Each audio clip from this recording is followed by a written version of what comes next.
అంటే ఆ పార్టీతో సత్సంబంధాలు నెరపే ఎంఐఎం పార్టీ కేసీఆర్ 10 ఏళ్ల పాలనలో ఎప్పుడు కూడా నాకు తెలిసి as per my knowledge Medigadda గురించి క్వశ్చన్ చేయలే. కానీ సీఎం రేవంత్ మేడిగడ్డకు సందర్శనకు వెళితే 3 ఎంఐఎం ఎమ్మెల్యేలు వెళ్ళారు సార్. కానీ ఇన్నాళ్ళు ఆరోపణలు మేడిగడ్డ మీద ఆరోపణలు చేసిన భారతీయ జనతా పార్టీ వెళ్ళలేదు. ఏమిటి రాజకీయం?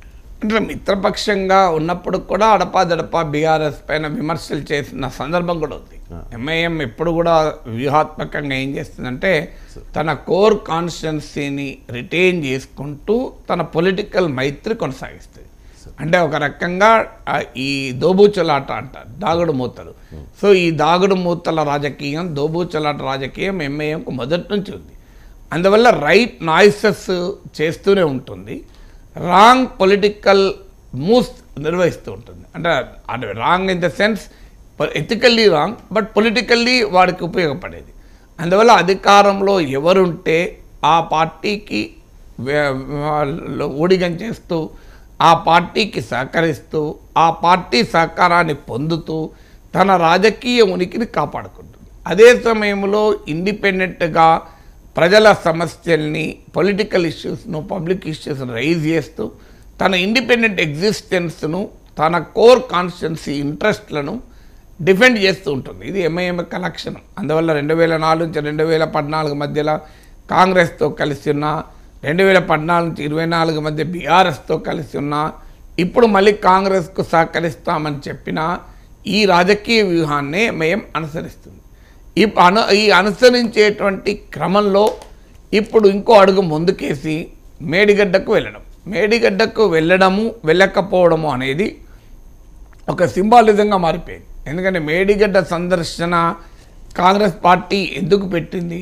మేడిగడ్డలో ఈ ఎమ్మెల్యేలు వెళ్ళి మేడిగడ్డ ప్రాజెక్ట్ ఏం జరిగిందో తెలుసుకొని ఏం రిపేర్లు చేయాలో ఇంజనీర్లకు సలహాలు ఇస్తారని ఎమ్మెల్యేలు పడకపోయారా?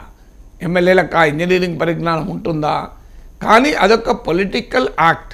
అంటే డెమోక్రసీలో ప్రతి ఈవెంటు, ప్రతి డెవలప్మెంట్ కూడా ఒక పొలిటికల్ మెసేజింగ్ ఉంటుంది. సో మేడిగడ్డ సందర్శనలో కూడా కాంగ్రెస్ ప్రభుత్వ పొలిటికల్ మెసేజింగ్ కేసీఆర్ ప్రభుత్వం అన్యాయం చేసింది, అవినీతికి పాల్పడింది, లక్షల వేల కోట్లు ఖర్చు పెట్టి తెలంగాణ ప్రజల సొమ్మును ఈ రకంగా అవినీతికి కర్పూరం ఇచ్చినట్లుగా, హారతి ఇచ్చినట్లుగా ఇచ్చేసింది అనే పొలిటికల్ నరేటివ్ని బిల్డ్ చేస్తానికి ఈ సందర్శనకు వెనకాల రాజకీయ కోణం చాలా క్లియర్. ఎందుకంటే ప్రజాస్వామ్యంలో రాజకీయ కోణాలే ఉంటాయి, వేరే కోణాలు ఉండవు. సో అందువల్ల ఎమ్మెల్యేలు వెళ్ళి మేడిగడ్డ చూడడం ద్వారా ఒక పొలిటికల్ మెసేజింగ్ కాంగ్రెస్ ప్రభుత్వం ఇస్తుంది. ఆ పొలిటికల్ మెసేజింగ్తో ఎంఐఎం ఎందుకు అసోసియేట్ అయి ఉంది అనేది క్వశ్చన్. ఎందుకంటే ఎంఐఎం బీఆర్ఎస్కు మిత్రపక్షం, ఇప్పటికీ కూడా తాను బీఆర్ఎస్కి అనుకూలంగానే మిత్రపక్షంగానే ఉంది. కానీ ఇటు కాంగ్రెస్ పార్టీ అధికారంలోకి వచ్చిన తర్వాత ఎంఐఎం వైఖరిలో ఏమైనా మార్పు వచ్చిందా? అంటే ఎంఐఎంకి వచ్చేవరకు ఏంటంటే తెలంగాణ రాజకీయంతోనే లింక్ అయి ఉన్న వ్యవహారం కాదు, జాతీయ రాజకీయాల్లో కూడా ఎంఐఎం నిర్వహిస్తున్న పాత్ర కాంగ్రెస్ పార్టీని దెబ్బతీసే పాత్ర.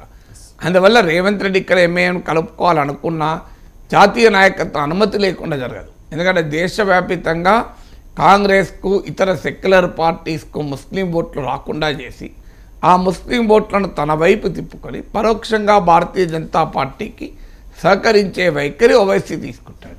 అందుకు ప్రతిఫలంగా ఓవైసీ పైన ఏ సిబిఐలు, ఈడీలు, ఐటీలు, ఏ కేంద్ర సంస్థలు పొరపాటున ఓవైసీ బ్రదర్స్ దగ్గరికి కానీ, ఎంఐఎం నేతల వద్దకు కానీ, ఎంఐఎం అనుకూల వ్యాపార సంస్థల దగ్గరికి కానీ ఎక్కడా పోవు కేంద్ర సంస్థలు. ఈ క్విడ్ ప్రోకో మోడీకి, ఓవైసీకి మధ్య క్లియర్గా ఉంటుంది. సో అందువల్ల ఈ క్విడ్ ప్రోకో ఉన్న సమయంలో కాంగ్రెస్ పార్టీకి నష్టం చేసే పని జాతీయ స్థాయిలో ఓవైసీ చేస్తుంటే రాష్ట్ర స్థాయిలో మరి కాంగ్రెస్ కలుస్తుందా? అందువల్ల కాంగ్రెస్ పార్టీ కూడా ఒక వ్యూహాత్మక రిలేషన్షిప్ను ఎంఐఎంతో కలిగి ఉంది. అంటే ఎంఐఎంతో ప్రత్యక్షంగా ఎంబ్రేస్ చేసుకోకుండా అవసరానికి వచ్చినప్పుడు రిజర్వ్ పోలీస్ ఫోర్స్ లాగా పెట్టుకొని కూర్చున్నాయి. ఇప్పుడు మనకు క్రికెట్లో 11 మంది ఆడతారు, కానీ టీం 14 మందో 15 మందో విదేశాలకు వెళ్తారు. ఎందుకంటే ఒక 4 రిజర్వ్లో ఉంటారు. కొన్ని సందర్భాల్లో సిరీస్ మొత్తం అయిపోయినా వాళ్ళకి అవకాశం రాదు, వాళ్ళు అలాగే రిజర్వ్లోనే ఇంటికి వచ్చేస్తారు. అలాగే పోలీస్ ఫోర్స్ కూడా రిజర్వ్లో పెడతారు. సో ఏదైనా అనుకోని పరిణామాలు వస్తే వెంటనే ఆ రిజర్వ్ పోలీస్ బలగాలు రంగంలో దిగుతాయి. దాని పేరే CRPF, central reserve police force. అలా ఎంఐఎం ఇప్పుడు కాంగ్రెస్కు రిజర్వ్ లెజిస్లేటివ్ ఫోర్స్, అంటే కష్టం వచ్చినప్పుడు సమయం వస్తే రంగంలో దూకి కాంగ్రెస్ ప్రభుత్వాన్ని నిలబెడతారు. అందువల్ల ఆ రకంగా వారిని దూరం పెడుతున్నారు. అదే సమయంలో ఒకవేళ బీఆర్ఎస్ కానీ బీజేపీ కానీ కాంగ్రెస్ ప్రభుత్వాన్ని కూల్చేటువంటి చర్యలకు పూనుకుంటే ఎంఐఎం ఎమ్మెల్యేలు దాన్ని ప్రతిఘటిస్తూ కాంగ్రెస్కు మద్దతు ఇచ్చే అవకాశం ఉంటుంది. ఎందుకంటే బీజేపీని తెలంగాణలో ఎదగనియకూడదన్నది ఎంఐఎం లక్ష్యంగా ఉంటుంది కనుక. అందువల్ల ఎప్పుడైనా ఒకవేళ కాంగ్రెస్తో కలిసి రావాల్సి వస్తే బీజేపీ బూచి చెప్పే ఎంఐఎం కాంగ్రెస్తో కలుస్తుంది. ఇటీవల అక్బరుద్దీన్ ఓవైసీ అసెంబ్లీలో అన్న మాటలకు కూడా మనం చూసాం. సో బీజేపీ తెలంగాణ సమాజాన్ని విభజించకుండా చూడాలి అని కాంగ్రెస్ పార్టీని ఉద్దేశించి మాట్లాడాడు. సో అందువల్ల బీజేపీ బూచి చూపెట్టి కాంగ్రెస్తో కలవటానికి ఎంఐఎం ముందుకు రావచ్చు. కానీ ఇప్పుడైతే అటు ఎంఐఎం ఇటు కాంగ్రెస్ వ్యూహాత్మక దూరాన్ని పాటిస్తుంది. అంటే స్ట్రాటజిక్ డిస్టెన్స్ మెయింటైన్ చేస్తుంది. అంటే సమయం వచ్చినప్పుడు కలిసే అవకాశం ఉంటుంది. ఈ స్ట్రాటజిక్ డిస్టెన్స్లో భాగంగానే మేడిగడ్డకు వెళ్ళారా అనేది క్వశ్చన్. ఇందులో మీరన్న కంపారిజన్ ఎంఐఎం ఏమో వెళ్ళింది అంటే కేసీఆర్ మిత్రపక్షము 10 ఏళ్ల పాటు బీఆర్ఎస్కు అంటకాగిన ఎంఐఎం ఏమో కాంగ్రెస్ పార్టీ ప్రభుత్వం నిర్వహించిన ఒక యాక్ట్ ఆఫ్ పొలిటికల్ మెసేజింగ్, అంటే రాజకీయ సంకేత సందర్శన, ఇది సంకేత ప్రదర్శనకై సందర్శన, దాంట్లో భాగమైంది. కానీ భారతీయ జనతా పార్టీ భాగం కాలే. భారతీయ జనతా పార్టీ ప్రతిరోజు చెప్పేది ఏంటి? కాళేశ్వరంలో 1,00,000 కోట్ల అవినీతి జరిగింది, కాళేశ్వరం కేసీఆర్ ఏటీఎం లాగా మార్చుకున్నారు, మేడిగడ్డ కుంగింది, ఇలా అన్నీ చెప్తోంది. ఈవెన్ కేంద్ర నిపుణుల బృందం కూడా మేడిగడ్డ పైన నెగిటివ్ రిపోర్ట్ ఇచ్చారు. అలాంటి భారతీయ జనతా పార్టీ ఏమో ఇందులో భాగం కాలేదు అంటే కాంగ్రెస్ పార్టీ ప్రదర్శించేటువంటి ఒక రాజకీయ సంకేతాన్ని బహుశా భారతీయ జనతా పార్టీ కాంగ్రెస్తో కలిసి బీఆర్ఎస్ పైన దాడి చేస్తానికి సిద్ధపడడం లేదు.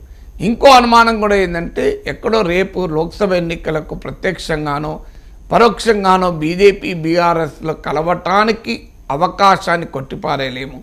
ఆ దిశగా కొన్ని చర్చలు మూవ్స్ కూడా జరుగుతున్నాయి. ఇంకా ఏది ఫైనల్ కాలేదు. ఈ సమయంలో బీఆర్ఎస్ పైన కాంగ్రెస్ ప్రదర్శిస్తున్న ఈ యుద్ధ క్రీడలో తామెందుకు భాగం కావాలి అని బహుశా బీజేపీ భావించిందా అన్న అనుమానం మాత్రం కలుగుతుంది. ఇక్కడ భారతీయ జనతా పార్టీ